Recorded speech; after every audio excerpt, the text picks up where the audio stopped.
Hi, my name is Eric Bolin, and I'm here with SexualRecovery.net. We're going to talk today about the cycle of sexual addiction. Sex addiction begins with the acting out phase. This is the part that has to do with not feeling feelings, but acting them out.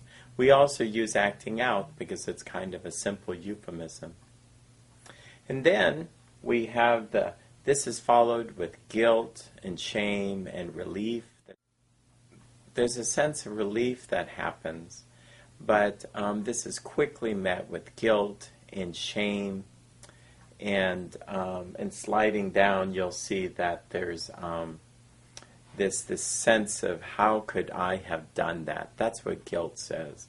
Shame says rather, how could I have done this? What are people going to think of me? And shame is a physiological reaction. A lot of times, shame triggers people to use all over again. Then we have depression. Depression is where a lot of guys don't think they're depressed, but actually the addiction is making them depressed.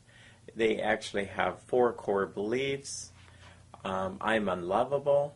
This is if people really were to know me, they really wouldn't love me. 2 is that if I share everything with you, you will reject me.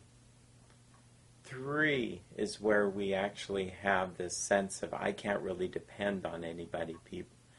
I can't depend on anybody to meet my needs. And then 4 is that sex becomes my most important need.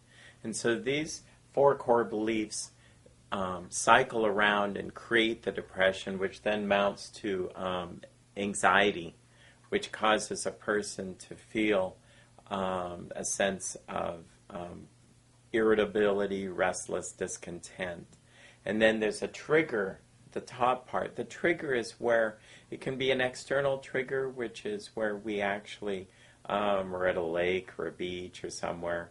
You can only use your own imagination to figure out external triggers, but certain times of the day, certain rooms in the house.